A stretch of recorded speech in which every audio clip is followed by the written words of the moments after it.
प्रभू येशूच्या मधुर नावात सर्वांना सलाम. आपण आपल्या उपासनेला सुरुवात करूया.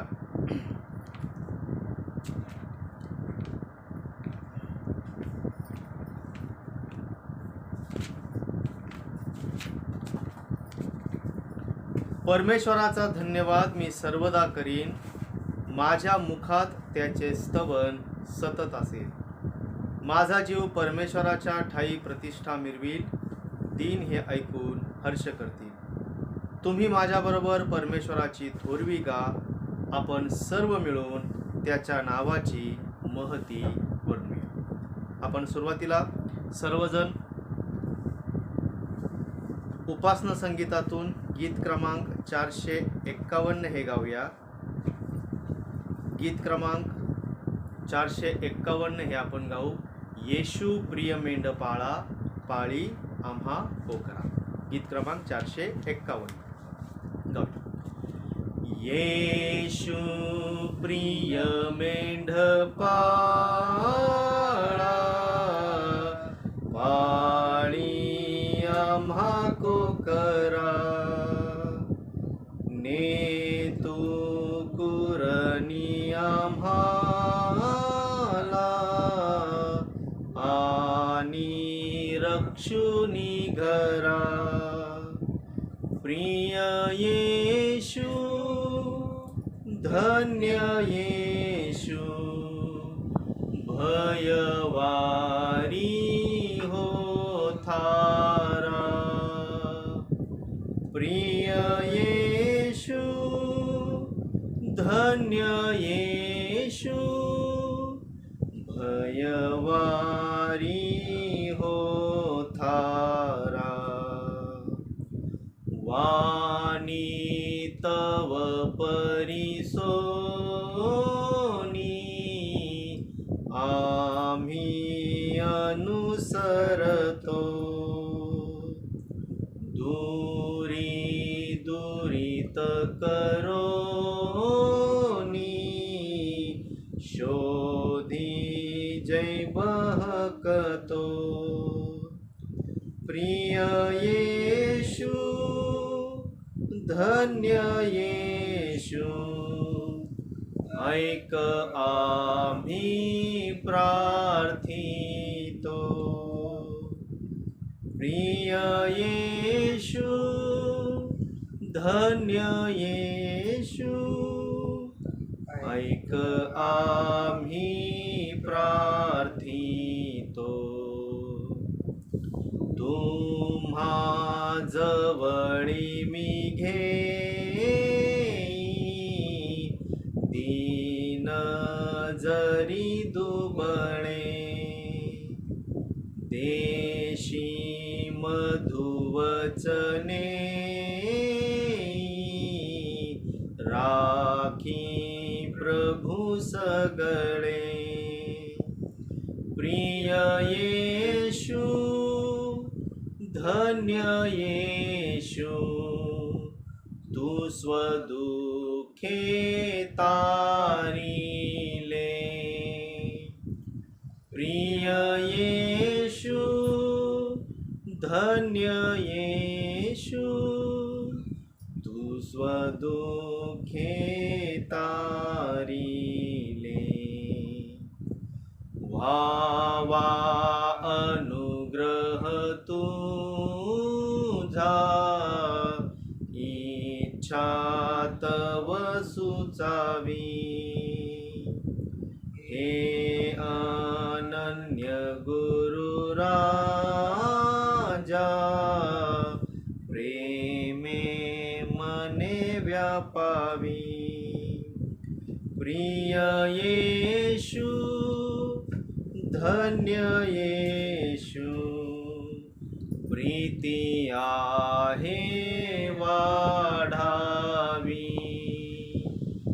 प्रिय येशू, धन्य येशू, प्रीती आहे वाढावी.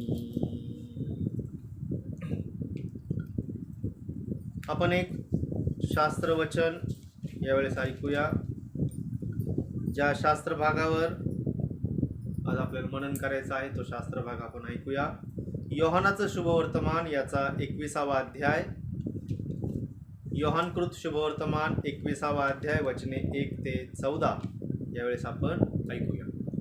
योहान 21 1 ते 14 वचन असं लिहिलंय. त्यानंतर तिबिरियाच्या समुद्राजवळ येशू शिष्यांना पुन्हा प्रगट झाला आणि तो ह्या प्रकारे प्रगट झाला. शिमोन पेत्र, दिदू म्हटलेला थोमा, गालिलातील काना येथला नथनेल, जब्दीचे मुलगे व त्याच्या शिष्यांपैकी 2 जण हे एकत्र जमले असता शिमोन पेत्र त्यांना म्हणाला, मी मासे धरावयास जातो. ते त्याला म्हणाले, आम्हीही तुझ्याबरोबर येतो. तेव्हा ते निघून मचव्यात बसले, पण त्या रात्री त्यांनी काहीही धरले नाही. मग पहाट होत असता येशू समुद्र किनाऱ्यावर उभा होता. तथापि तो येशू आहे असे शिष्यांनी ओळखले नव्हते. तेव्हा येशूने त्यांना म्हटले, मुलांनो, तुमच्याजवळ काही खावयाला आहे काय? त्यांनी त्याला उत्तर दिले, नाही. त्याने त्यांना म्हटले, मचव्याच्या उजव्या बाजूस जाळे टाका, म्हणजे तुम्हाला सापडेल. म्हणून त्यांनी ते टाकले. तेव्हा माशांचा घोळका लागल्यामुळे ते त्यांना उडवेना. यावरून ज्या शिष्यावर येशूची प्रीती होती तो पेत्राला म्हणाला, प्रभू आहे, प्रभू आहे. हे ऐकून शिमोन पेत्राने अंगरखा घालून तो कमरेशी गुंडाळून घेतला, कारण तो उघडा होता, आणि त्याने समुद्रात उडी टाकली. दुसरे शिष्य माशांचे जाळे ओढीत ओढीत होडीतून आले, कारण ते किनाऱ्यापासून दूर नव्हते, सुमारे 200 हातांवर होते.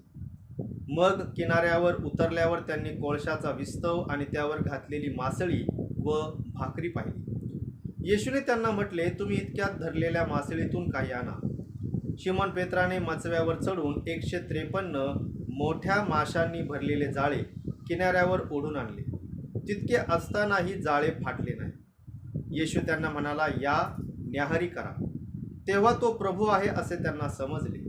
म्हणून आपण कोण आहात हे त्याला विचारावयास शिष्यातील कोणीही धजला नाही. येशूने येऊन भाकर घेतली व त्यांना दिली, तशीच मासळीही दिली. येशू मेलेल्यातून उठल्यावर आपल्या शिष्यांना प्रगट झाल्याची ही 3री वेळ. परमेश्वर देवबाप या वाचलेल्या सर्व पवित्र वचनांना आपल्या प्रत्येकासाठी आशीर्वादित करो. आमेन. बघा, प्रभू येशू संपूर्ण जगाच्या पापांसाठी क्रूसावर बलिदान झाला. आणि आपण पाहतो की या बलिदानाच्या प्रक्रियेमध्ये पिता, पुत्र आणि पवित्र आत्मा या त्रैकत्वाचं दर्शन आपण त्या ठिकाणी पाहतो. प्रभू येशूनं संपूर्ण जगासाठी क्रूसावर आपलं बलिदान केलं. आणि इब्रिलोकास पत्र याचा 9वा अध्याय आणि वचन 14 मध्ये असं वर्णन केलेलं आहे. इब्री 9 वचन 14. तर सार्वकालिक आत्म्याच्या योगे ज्याने निष्कलंक अशा स्वतःच देवाला अर्पण केले, त्या ख्रिस्ताचे रक्त आपली सत्सद विवेक बुद्धी जिवंत देवाच्या सेवेसाठी निर्जीव कृत्यापासून किती विशेष करून शुद्ध करेल. म्हणजे आपण पाहतो की हे बलिदान देव पुत्राने देव पित्याला सादर केले आणि हे बलिदान पवित्र आत्म्याच्या योगे या ठिकाणी संपन्न झालेलं आहे. म्हणजे पिता, पुत्र आणि पवित्र आत्मा या तिघांचा या ठिकाणी या बलिदानामध्ये आपण या ठिकाणी सहभाग होतो. दुःख सहन केल्यानंतर प्रभू येशू 3ऱ्या दिवशी मेलेल्यातून पुन्हा उठला आणि पुनरुत्थित झाल्यानंतर आपण पाहतो की त्याने आपल्या शिष्यांना 40 दिवस आपल्या शिष्यांना दर्शन दिले. प्रेषितांची कृत्ये याच्या 1ल्या अध्यायात 3ऱ्या वचनामध्ये आपण असं वाचतो की मरण सोसल्यानंतरही त्याने त्यांना पुष्कळ प्रमाणांनी आपण जिवंत आहो हे दाखविले. 40 दिवसपर्यंत तो त्यांना दर्शन देत असे व देवाच्या राज्याच्या गोष्टी सांगत असे. प्रभू येशूचं पुनरुत्थान झाल्यानंतर आपण पाहतो की 40 दिवस त्याने आपल्या शिष्यांना सतत दर्शन दिले आणि त्यापैकी ही एक घटना.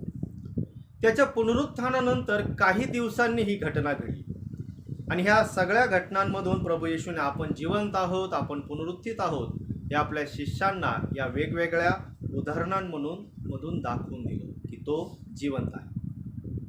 आपला प्रभू येशू ख्रिस्त हा पुनरुत्थित आहे आणि पुनरुत्थित प्रभू येशूचे काय वैशिष्ट्ये आहेत हे या शास्त्र भागामधून आज आपण पाहतो. मेलेल्यातून पुन्हा उठल्यानंतर काही दिवसांनी आपण पाहतो की शिष्य हे थोडेसे गोंधळलेले होते. आता पुढे काय होईल हा प्रश्न त्यांना पडलेला होता. येशूचं मरण त्यांनी पाहिलं आणि येशू जिवंत झाला, त्यांना भेटला हे देखील त्यांनी पाहिले, अनुभवले. परंतु आता पुढे काय होणार हा प्रश्न त्यांना पडला. आणि आपण पाहतो की अशा गोंधळलेल्या परिस्थितीमध्ये शिमोन पेत्र आपल्या इतर सहकाऱ्यांना म्हणाला की मी मासे धरायला जातो. कारण तो मासे धरणारा होता, त्याचा तो व्यवसाय होता. आणि आपण पाहतो की शिमोन पेत्र आणि त्याच्यासोबत इतर सहकारी हे पुन्हा मासे धरायला गेले. प्रभू येशू सोबत सेवा कार्य करीत असताना मासे धरणं हा मासे व्यवसाय त्यांनी बंद केलेला होता. परंतु आता काय, म्हणून पुन्हा ते जुन्या व्यवसायाकडे वळाले. आणि पुन्हा शिमोन पेत्र समुद्र किनाऱ्यावर गेला आणि मासे धरण्यासाठी त्यांनी रात्रभर प्रयत्न केले, परंतु त्यांना काही मिळाले नाही. आता पहाट होऊ लागली आणि त्यांनी पहाटेपर्यंत प्रयत्न केले पण त्यांना काही मिळालेलं नाही.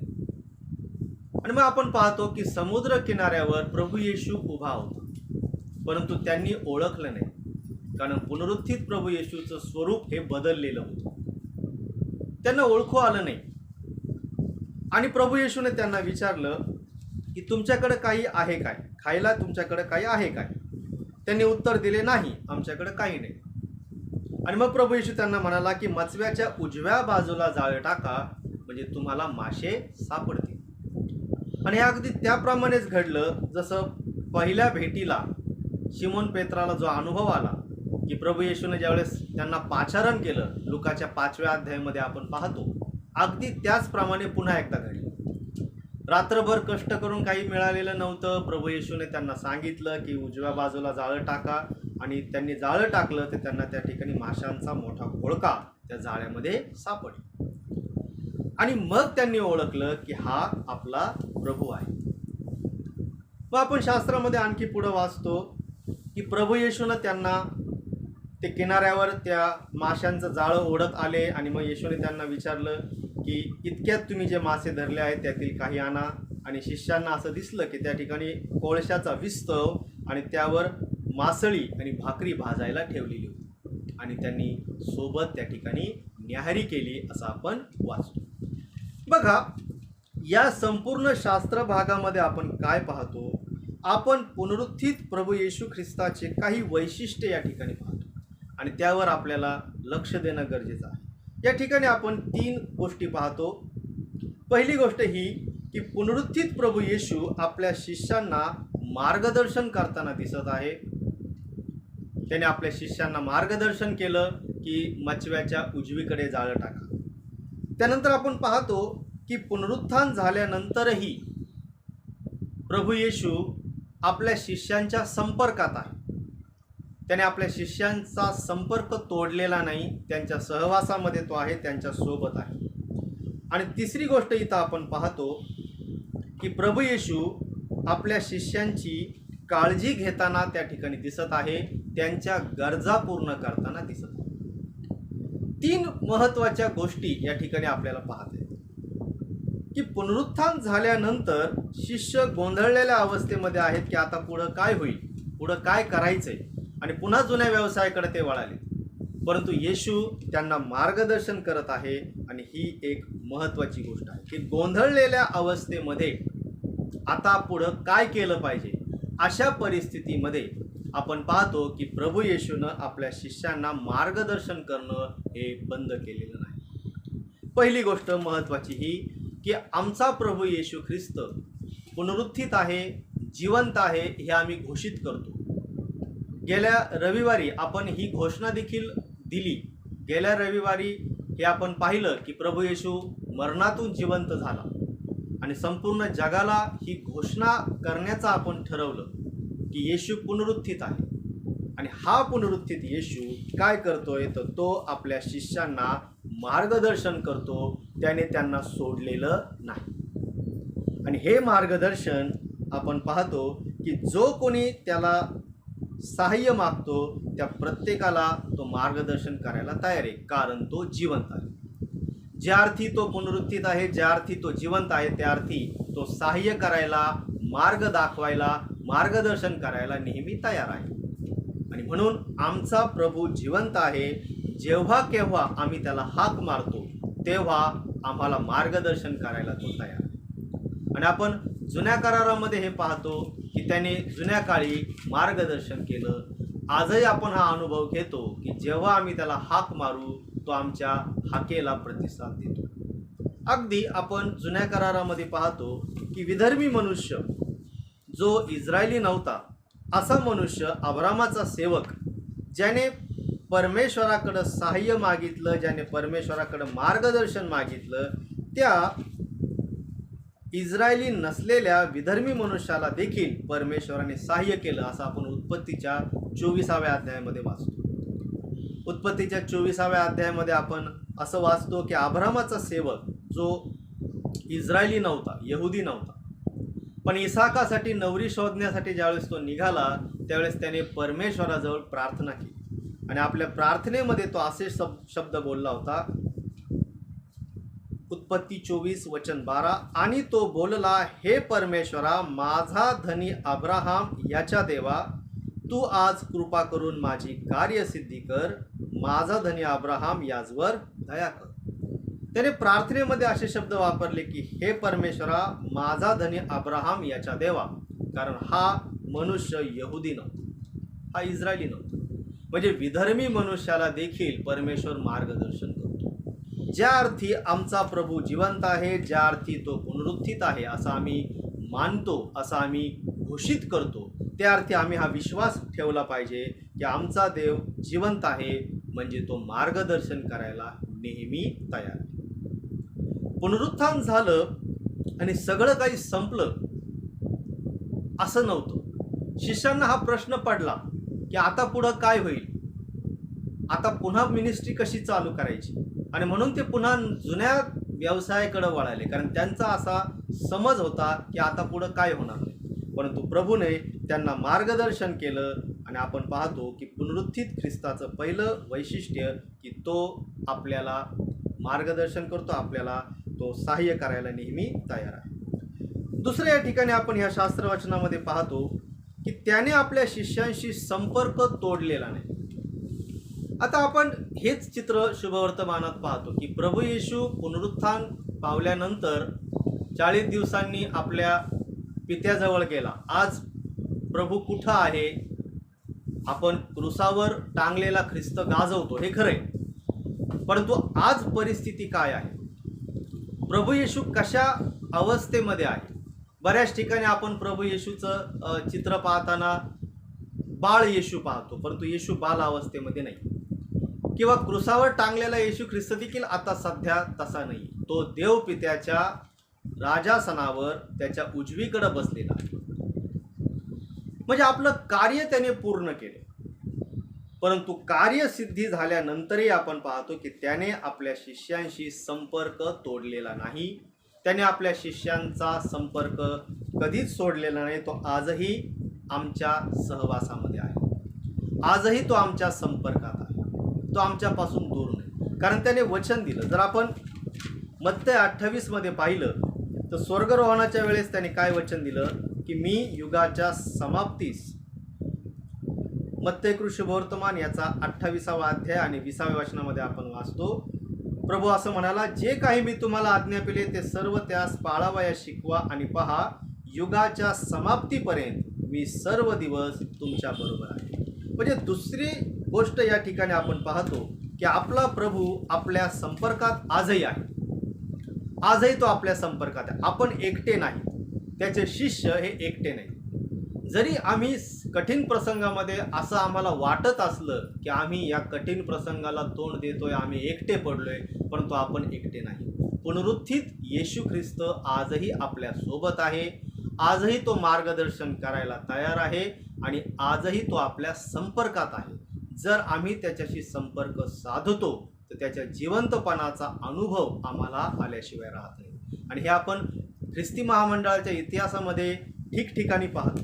ज्यावेळेस रोमी लोकांनी ख्रिस्ती मंडळीचा छळ केला आणि आपण इतिहासामध्ये हे पाहतो की रोममधील ख्रिस्ती लोकांचा रोमी सत्ताधाऱ्यांनी छळ सुरू केला आणि असा भयंकर छळ त्यानंतर कधी झाला नाही. रोमी लोकांनी ख्रिस्ती मंडळीचा छळ केला आणि भयानक प्रकारे त्यांना जाचलं. जे जे सत्तेवर यायचे ते सगळे ख्रिस्ती लोकांना त्रास द्यायचे. परंतु सर्व ख्रिस्ती लोकांनी प्रार्थना केली, कारण त्यांचा विश्वास होता की प्रभू येशू जिवंत आहे आणि म्हणून जिवंत येशूकडं त्यांनी सहाय्य मागायला सुरुवात केली. त्यांनी प्रार्थना केल्या की देवा ही परिस्थिती बदलून टाक. आणि प्रार्थना करताना ख्रिस्ती लोक त्यावेळेस अशी प्रार्थना करायचे की देवा आम्हाला ख्रिस्ती राजा पाहिजे, आम्हाला ख्रिस्ती राजा पाहिजे. आणि आपण पाहतो की परमेश्वर आपल्या सेवकांच्या संपर्कामध्ये असतो. परमेश्वराने ती प्रार्थना ऐकली आणि आपण इतिहासामध्ये हे पाहतो की रोमचे जे 4 सुभेदार होते त्यांच्यामध्ये युद्ध झालं आणि असं ठरलं की जो ती लढाई जिंकल तो रोमचा नवा राजा असेल. आणि त्यावेळेस आपण पाहतो की कॉन्स्टन्टाईन हा राजा नव्हता, परंतु लढाईमध्ये तो जिंकल हा देखील विश्वास कोणाला नव्हता. त्या चौघांमध्ये हा कॉन्स्टन्टाईन एक होता. आणि ज्यावेळेस तो लढायला निघाला त्यावेळेस त्याला दृष्टांत हा झाला, त्याला क्रुसाचं चिन्ह दिसलं आणि त्याला असा आवाज ऐकू आला की जर तू क्रुसाचं चिन्ह घेऊन लढायला जाशील तर तू विजयी होशील. रातोरात ह्या कॉन्स्टन्टाईनने आपले झेंडे बदलले, क्रुसाचे झेंडे त्यांनी बनवले. आणि असं म्हणतात इतिहासामध्ये की क्रुसाचे झेंडे घेऊन हा लढायला गेला आणि त्याची पात्रता नसताना हा कॉन्स्टन्टाईन विजयी झाला. तो विजयी झाला, रोमचा नवा राजा झाला. आणि ज्यावेळेस तो परत आला, लढाई जिंकून परत आला, त्यावेळेस त्यांनी घोषणा केली की रोम एकच राज्य आहे, या रोमचा धर्म एकच, या रोमचा देव एकच आणि तो धर्म म्हणजे ख्रिस्ती धर्म. आणि त्यांनी रोमचा राष्ट्रीय धर्म म्हणून ख्रिस्ती धर्माला त्यांनी राष्ट्रीय धर्म म्हणून मान्यता दिली. रोमला ख्रिस्ती राजा मिळाला आणि जो छळ पूर्वी झाला त्या सगळ्या गोष्टींचं चित्र बदललं. ख्रिस्ती लोकांची मालमत्ता पूर्वीच्या राजांनी जप्त केलेली होती. पवित्र शास्त्र वाचण्यावर बंदी होती. येशूच्या नावाने एकत्र येण्यास बंदी होती. या सगळ्या गोष्टी बदलल्या आणि कॉन्स्टन्टाईनने ख्रिस्ती धर्माला राजाश्रय दिला. म्हणजे काय, प्रभू येशू पुनरुत्थित आहे असं आम्ही मानतो. याचा अर्थ तो आजही त्याच्या लोकांच्या संपर्कात आहे. आणि म्हणून या शास्त्र भागामध्ये आम्ही खरं तर 4 आशीर्वाद इथं पाहतो. एक म्हणजे पुनरुत्थित प्रभू येशू आपल्या शिष्यांना आजही मार्गदर्शन करत आहे. पुनरुत्थित प्रभू येशू आपल्या शिष्यांच्या आजही संपर्कात आहे. पुनरुत्थित प्रभू येशू आपल्या शिष्यांच्या गरजा आजही पूर्ण करत आहे. आणि आपण पाहतो की त्या ठिकाणी विस्तवावर मासळी आणि भाकरी त्या ठिकाणी भाजायला ठेवलेली होती. म्हणजे प्रभू येशू आपल्या शिष्यांच्या गरजा ओळखतो आणि त्यांच्या गरजा पूर्ण करतो. आणि आपण पाहतो की आजही तो आशीर्वाद द्यायला तयार आहे. जरी आम्ही आज कठीण अशा प्रसंगातून जात असलो तरी हा विश्वास आम्ही बाळगला पाहिजे की परमेश्वर आमच्या सोबत आहे. कारण तो मेलेला नाही तर तो जिवंत आहे, तो पुनरुत्थित आहे आणि आजही तो आमच्याशी संपर्क करायला तयार आहे. आजही तो आमच्या प्रार्थनेला उत्तर द्यायला तयार आहे आणि आजही आमच्या समस्या सोडवायला तो तयार आहे. हा विश्वास आम्ही बाळगला पाहिजे. देवबाप या वाचलेल्या सर्व पवित्र वचनांद्वारे आपल्या प्रत्येकाला आशीर्वादित करू. आपण प्रार्थना करू. प्रिय परमेश्वरा, आम्ही धन्यवाद देतो आणि तुझे आभार मानतो. देवापा, या कठीण अशा प्रसंगामध्ये, या कठीण अशा परिस्थितीमध्ये तू आम्हाला सोडलेलं नाहीस आणि आम्हाला टाकलेलं नाहीस, याबद्दल उपकार मानतो. प्रिय बापा, जे कोरोनाग्रस्त आहेत त्या सर्वांसाठी आम्ही प्रार्थना करतो. जे कोरोना पॉझिटिव्ह आहेत आणि हॉस्पिटलमध्ये ॲडमिट आहेत त्या सर्वांसाठी आम्ही प्रार्थना करतो. जे कोरोना पॉझिटिव्ह आहेत आणि आपल्या घरी क्वारंटाईन आहेत त्यांच्यासाठी देखील आम्ही प्रार्थना करतो की प्रभू त्या प्रत्येकाच्या प्रार्थनेकडे तू कान दे, त्या प्रत्येकाच्या संपर्कामध्ये तू राहा आणि त्या प्रत्येकाला प्रभू तुझा आरोग्यदायी स्पर्श कर आणि बरं कर अशी आम्ही प्रार्थना करतो. देवापा ही कोरोनाची ही कठीण अशी परिस्थिती तू बदलून टाक आणि देवापा तू दया कर अशी आम्ही तुझ्याजवळ प्रार्थना करतो. प्रभू तू पुनरुत्थित आहेस, तू आमच्या जवळ आहेस, आमच्या सोबत आहेस. हा विश्वास आमचा विश्वास दृढ कर आणि देवापा याची जाणीव आम्हाला नेहमी असू दे. जे वचन आम्ही ऐकले आणि वाचले ते वचन आम्हा प्रत्येकाच्या स्मरणामध्ये कायम असू दे. आम्ही धन्यवाद देतो, आभार मानतो आणि विनंती करतो की जास्तीत जास्त लोकांपर्यंत हे वचन पोहोचू दे आणि प्रत्येकाच्या मनामध्ये खोलवर शिरू दे. याद्वारे आमच्या विश्वासामध्ये वाढ होऊ दे. प्रभू येशूच्या नावाने आम्ही प्रार्थना केली म्हणून देवापा तू ऐक. आमेन. आपण प्रभूने शिकवलेली प्रार्थना म्हणूया. हे आमच्या स्वर्गातील बापा, तुझे नाम पवित्र मानले जाओ, तुझे राज्य येऊ, जसे स्वर्गात तसे पृथ्वीवरही. तुझ्या इच्छेप्रमाणे आमची रोजची भाकर आज आम्हास दे, आणि जसे आम्ही आपल्या ऋण्यास ऋण सोडले आहे तसेच तू आमची ऋणे आम्हास सोड, आणि आम्हास परीक्षेत आणू नकोस तर आम्हास वाईटापासून सोडू. कारण की राज्य, सामर्थ्य आणि गौरव ही सर्व काळ तुझीच आहे. आमेन. आणि आता सर्व बुद्धी सामर्थ्याच्या पलीकडे असलेली देवबापाची प्रीती, तारणाऱ्या प्रभू येशू ख्रिस्ताची कृपा आणि पवित्र आत्म्याची सहभागिता आणि मार्गदर्शन आपणा सर्वांसोबत आता आणि सदा सर्व काळ असो. आमेन.